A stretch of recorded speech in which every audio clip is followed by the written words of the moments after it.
Muy buenas tardes, amables auditores. Iniciamos un nuevo programa. Vamos, somos chilenos. Hoy, jueves 20 de abril del 2023. Como cada jueves, los acompañamos Daniel de la Hoz, capitán de navío en retiro y abogado. ¿Cómo estás, Daniel? Muy bien, Marcelo, aquí esperando informar y entretener a los auditores, digamos, a esta hora, a las 4 de la tarde, que en realidad es una hora que es la hora de la 11, pero ahí vamos a tratar de hacer lo que se pueda hoy. Vamos a tratar de hacer agradables esa hora. También, quien les habla, Marcelo González, jefe de oficina de la Fundación para el Progreso en Valparaíso. Y además, hoy nos acompaña María Fernanda González, quien es licenciada en Ciencias Jurídicas de la Pontificia Universidad Católica de Valparaíso, magíster en Derecho Constitucional de la Universidad de Talca, magíster en Comunicación Política y Asuntos Públicos de la Universidad Adolfo Ibáñez, y además pasante de la Fundación para el Progreso acá en Valparaíso. ¿Cómo estás, Fernanda? Un gusto también tenerte por acá. Muy contenta porque es mi primera intervención como parte de la Fundación para el Progreso. Así que nada, espero ayudar con mis conocimientos, comentar y que sea una buena tarde para quienes nos están escuchando. Excelente, excelente. Bueno, entremos a tierra a derecha porque hemos tenido una semana bastante movida en lo que significa noticia. A nivel nacional, obviamente, la atención ha estado en el norte, especialmente en Calama, donde el alcalde ha llamado a hacer un paro comunal producto de la delincuencia, la violencia. Hemos tenido ráfagas de disparos estos días, producto de una banda criminal que ha significado también la muerte de algunos sujetos, así que el alcalde ha llamado a hacer un paro comunal, que lo ha llamado para este viernes, y también claramente por la falta de apoyo del gobierno, el que el alcalde ha llamado o ha dicho que es insuficiente las medidas que se están llamando. Hay que recordarse que Calama está dentro de las comunas de acción que el gobierno ha decidido poner este plan de calles sin violencia, pero sin embargo el alcalde ha hecho notar que esto es insuficiente, producto de la ola de violencia que se está viviendo y que parece ser obviamente que es así. Tema que vamos a estar conversando en unos momentos más también con nuestra invitada y con Daniel en el programa, pero también a nivel internacional y para los más futboleros, ayer se terminaron las llaves de la Champions para identificar quién iban a estar en la semi. Va a estar ahí el Real Madrid, que es uno ya fijo, va a estar Manchester City, y probablemente la sorpresa, los dos equipos de Italia, específicamente de Milán, el Inter y el Milan, que después de 16 años vuelve a estar en una semifinal. Y bueno, en nuestro continente también hubo fútbol, se disputó la Copa Libertadores. Colo-Colo ganó por 1-0 al Monagas de Venezuela, y Ñublense no tuvo la misma suerte, fue derrotado en el Maracaná, un estadio difícil, por supuesto, por 2-0. Y bueno, ya entrando directamente a los temas que nos convocan a nosotros, que son temas más políticos, más contingentes a la actualidad local y regional, me gustaría partir con el cambio de gabinete, de gobierno, o en realidad el cambio que hubo en el gabinete, ya que solamente se trata de una ministra, que es Ana Lía Uriarte, que por temas de salud, ahí harto se especuló también esta semana respecto a su condición. Ella llevaba una licencia de más de 30 días, producto de un COVID. Como digo, se especuló bastante, algunos señalaron que tenía cáncer, pero finalmente ella está con un COVID que le ha costado recuperar, y por tanto, bueno, ella presenta su renuncia, y el presidente, después de conversar y tener creo que una larga conversación con el senador del Partido Socialista, Álvaro Elizalde, termina designándolo a él como el nuevo ministro de las Express. De ahí me gustaría, por supuesto, escuchar los comentarios de ustedes, partir primero con Daniel y luego hacer algún tipo de acotación, o profundizar en algunos temas. Pero me gustaría partir con tus impresiones generales, Daniel, respecto a este cambio, que dicen que cada vez nos vamos transformando a un Bachelet 3 o algo parecido. Bueno, sí, eso es lo mismo que pensé yo cuando vi el cambio de gabinete y nombraron al senador Elizalde en el puesto que queda vacante. Obviamente que inmediatamente pensé, estamos ya volviendo a la concertación.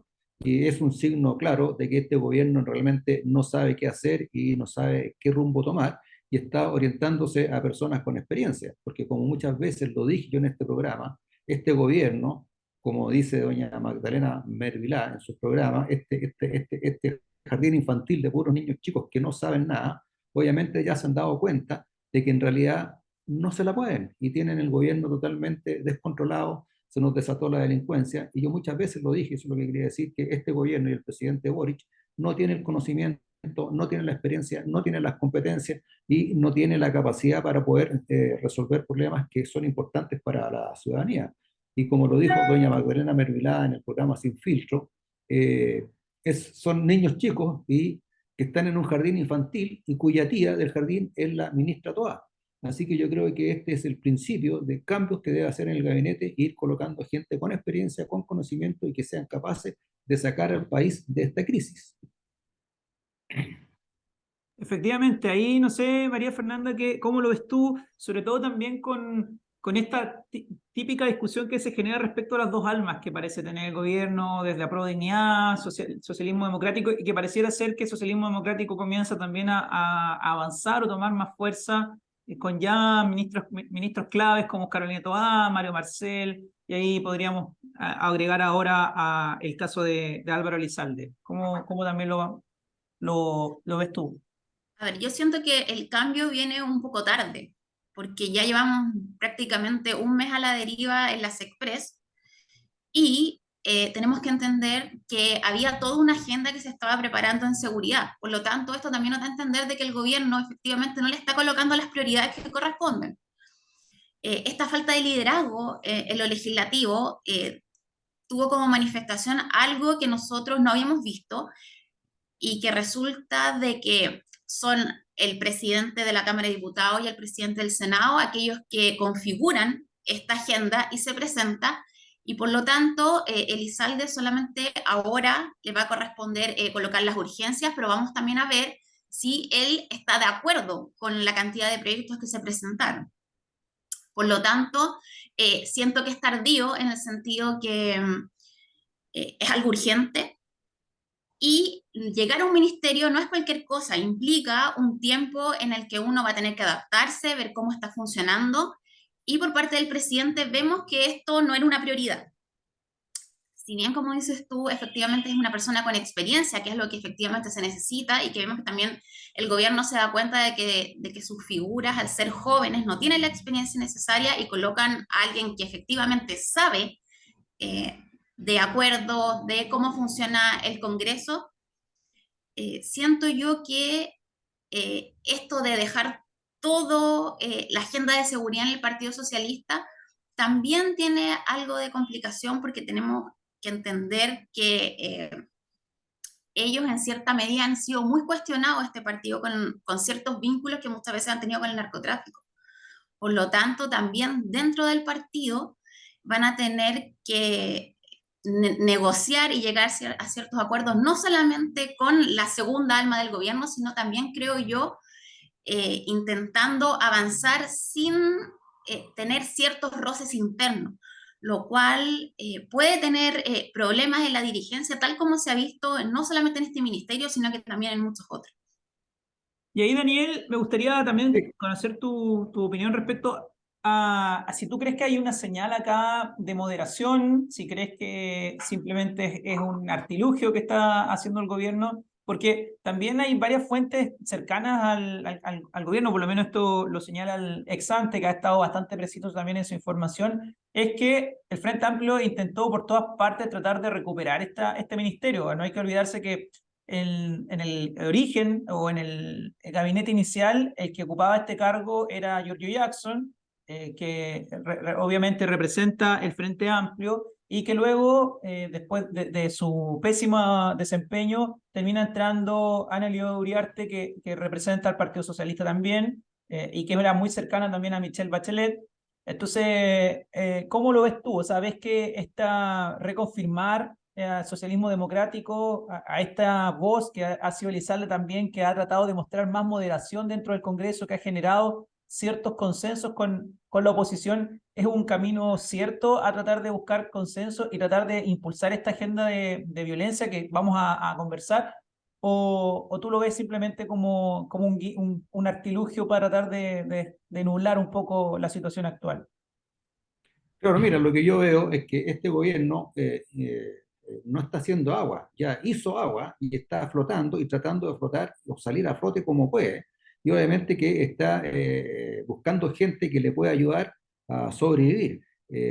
Desgraciadamente, el gobierno no tiene gente de sus filas para poner en los puestos importantes. No tiene gente, por eso que está recurriendo a gente del socialismo y de la otra alma, porque es gente que tiene experiencia y tiene conocimiento sobre el tema. Y yo siento que también debería reemplazar a la ministra del Interior, a doña Carolina Toá, pero no veo a quién pueda poner. Entonces está totalmente acorralado. Yo aquí quisiera quizás explayarme un poquito más en el sentido de que para que la gente que nos está escuchando hacer algunos ejemplos o algunas comparaciones en el sentido de que hay algunos refranes, dichos etcétera. Uno que dice, y que está en la Biblia, uno no puede servir a dos señores. O está bien con uno y aborrece al otro, o ama a uno y odia al otro. No puede servir a dos señores. ¿Ah? Y eso es lo que le está pasando al presidente Boric. En realidad, él tiene dos almas y no puede servir a las dos. Y ese es su gran dilema que tiene. Entonces, está en un problema y está acorralado, y eso lo tiene paralizado, porque en realidad ya vemos que la crisis que estamos viviendo en cuanto a la delincuencia es tremenda, ya está totalmente desbordada. Ya los delincuentes y el narcotráfico y el crimen organizado ya no tiene oposición prácticamente y hacen lo que quieren. Entonces, ese ya es un problema que tenemos como gobierno. Y a eso le sumamos el paro que ya va a haber en Calama mañana. Me recuerda a los tiempos de la Unidad Popular. Ustedes que son más jóvenes ya no lo vieron. Pero así partió la Unidad Popular, decayendo. Partieron los paros paralizando el país por otros problemas que hoy día no los tenemos todavía, pero quizás los vayamos a tener más adelante. Y el otro refrán, que es más marinero, que es más de la Armada de Chile, que es más de los marinos, dice, cuando mal tiempo se baraja, lo mejor es darse de baja.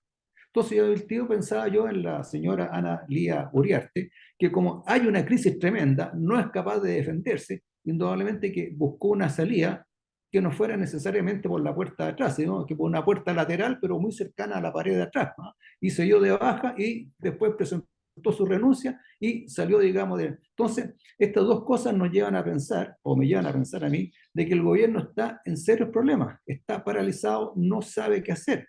Tuvimos un cónclave unos días atrás aquí en la ciudad de Viña del Mar, en que se juntaron las almas para ver si podían llegar a algún acuerdo, y eso es un claro indicio de que realmente no saben qué hacer, están en problemas. Y eso nos está llevando a lo que podríamos llamar un estado fallido, que lo podemos hablar quizá un poquito más adelante. Exactamente, sí. Bueno, en todo caso, si fuese así, como dices tú, Daniel, hay algo de honorable en retirarse cuando se sabe no tener herramientas suficientes para poder hacerse cargo del problema. Estamos llenos de personas en el gobierno y en otras partes que, sabiéndose incompetentes, mantienen ganando su sueldo y no resolviendo ningún problema. Pero bueno, estamos en Vamos Somos Chilenos hoy día jueves 20 de abril del 2023, conversando con María Fernanda, pasante de la Fundación para el Progreso, y Daniel de la Hoz, ex capitán de retiro y además abogado. Estamos conversando sobre el cambio de gabinete, pero me gustaría cambiar un poco el tema y conversar sobre, que está muy ligado de todas maneras, sobre la crisis que se está viviendo en seguridad. Esta semana hemos visto cómo la situación en Calama ha ido escalando. Todo esto producto de un líder de una banda delictual familiar de la zona que en un automóvil sembró el terror la noche del día 18. Esto porque primero concurrió hasta la primera comisaría, donde realizó 5 disparos, dejando 2 personas heridas. Luego continuó al terminal de buses, donde siguió con su actuar, donde dejó a un fallecido y 3 lesionados. Y luego, bueno, Carabineros procedió a perseguirlo, dándole alcance. El sujeto no aceptó detenerse y terminó embistiendo el auto contra personal policial, donde terminó siendo asesinado producto del uso de armas de servicio de Carabineros. Esto obviamente ha significado varios problemas. Hubo suspensión de clases. El alcalde, como bien señaló también Daniel, ha llamado a un paro que va a ser este viernes.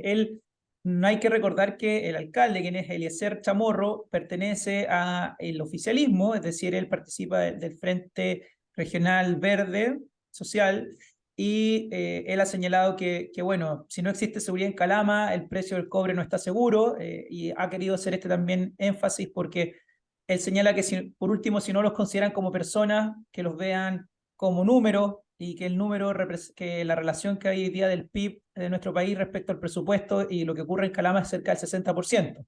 Entonces estamos hablando obviamente de una comuna que es importante también para lo que son los ingresos de arcas fiscales. Si es que ya, como bien señala el alcalde, lo dejamos de ver como personas que viven ahí y que hacen sus vidas.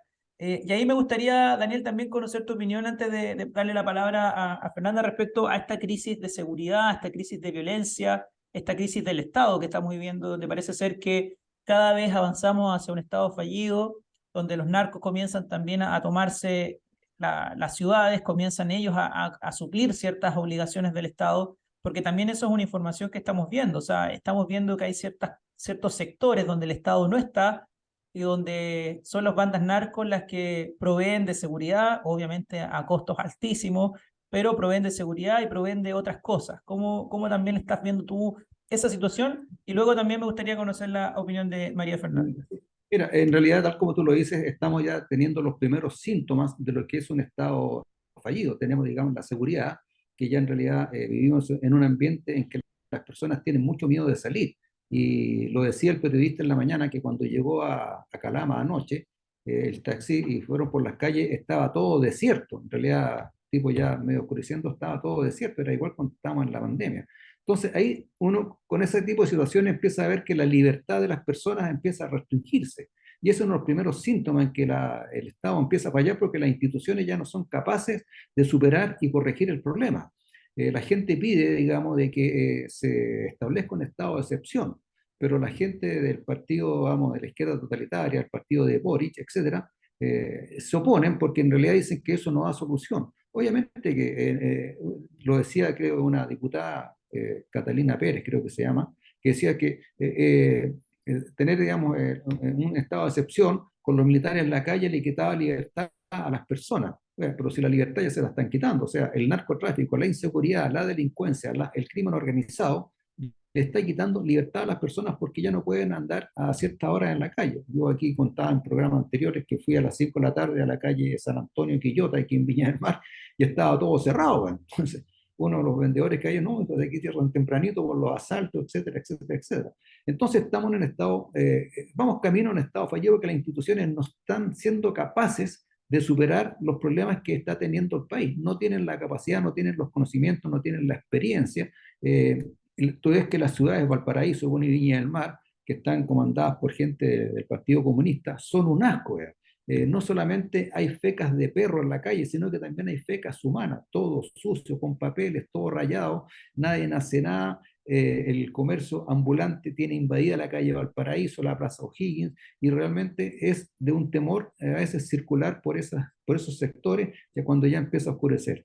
Cuando las instituciones empiezan a dejar de funcionar y no empiezan a satisfacer las necesidades que tiene la población, ya vamos en un camino a un estado fallido. Más aún cuando ya empieza a paralizarse la ciudad de Calama, que son uno de los síntomas también, porque recordemos que Calama, y tú también muy bien lo dijiste, Calama es una población junto con Antofagasta que tiene un promedio de sueldos más altos del país. Hay gente, digamos, que recibe gana mucho dinero porque producen mucho dinero. Entonces, estamos viendo que en realidad, en mi opinión, el asunto está haciendo agua. María Fernanda, me gustaría agregar un pequeño antecedente también para conocer tu opinión, porque esta persona que es asesinado, fallece producto de los disparos de Carabineros, se llama Víctor Hugo Campillay y no solamente tenía un alto prontuario, o sea, desde el 2005 tenía una condena producto de receptación de especies, el 2008 vuelve a estar condenado por receptación, el 2018 tuvo condena por hurto simple, y así tiene registro de detención por tráfico de drogas, robo en lugares habitados y no habitados, o sea, no era un tipo limpio, ni tampoco era un tipo que no tuviese antecedentes, pero sin embargo, con toda esta información, él estaba libre, estaba, digamos, circulando con total impunidad. No sé cómo también, María Fernanda, se puede avanzar o trabajar en esta lógica de estado fallido, tratar de recuperar el camino del Estado y donde las penas también se cumplan y estos delincuentes no estén en la calle, porque al final parece ser que estos delincuentes gozan de total impunidad. Yo creo que es muy complejo lo que estamos viviendo, porque lamentablemente es producto de la situación que se dio en el 2019, ya que desde ahí el cumplimiento de las normas ha sido algo secundario. Y fue aún más grave porque fueron nuestras mismas autoridades las que aceptaron estas situaciones de violencia. Y en una democracia esto está bien conversar, llegar a acuerdos, etcétera, pero la violencia no puede ser parte de la discusión política. Entonces, lamentablemente, esta idea de que la violencia es compatible con una democracia no solamente se encuentra en el gobierno, sino que también como parte del aparato estatal. Y al ser una reforma procesal que es muy garantista, estando el Estado desbordado, es muy difícil cambiar el paradigma y darle vuelta a toda esta situación, porque lamentablemente ya está en niveles insospechados, algo que nadie se esperaba, porque yo creo que incluso uno como ciudadano, por mucho que viera crecer la violencia, no estaba acostumbrado a esto de ir a tomar un bus y que prácticamente hubiese ataques terroristas, porque finalmente sí es una balacera, se encuentran personas que están ahí. Creo que se pagó poco por esto, porque pudieron haber muchas más personas heridas en esto, y eso es algo que nos tenemos que hacer cargo como sociedad. Pero además a mí me llama la atención de que estas personas además se fueron a enfrentar con carabineros a un lugar distinto en el fondo al que sucedió esto. Por lo tanto, creo yo de que es un problema mucho más complejo, porque como dices tú, Marcelo, esto efectivamente hay personas que tienen un prontuario, pero que además señalan que abiertamente se encuentran en guerra con la autoridad. Por lo tanto, ¿cómo controlamos a todas estas personas extranjeras que son delincuentes? Cuando no tenemos cárceles para dejarlos, habría que hacer alguna situación provisional. También cambiar un poco la mentalidad del Estado, porque creo yo de que eh, nuestra élite muchas veces no se da cuenta del problema real que está sucediendo en los barrios, que la gente tiene mucho miedo, que la gente no sale, y lamentablemente estamos haciendo agua por todos lados. Entonces, finalmente, este problema que tiene el gobierno de controlar la violencia, de hacerse cargo de la seguridad, porque este no es un tema que es fuerte para un gobierno de izquierda, y menos en un gobierno de izquierda más bien radical. Entonces son una serie de elementos que van a ser muy difíciles de controlar, porque finalmente no se trata solamente de una dirección propiamente tal del gobierno, sino que también de un cambio de paradigma y de mentalidad de cada uno de los integrantes del Estado.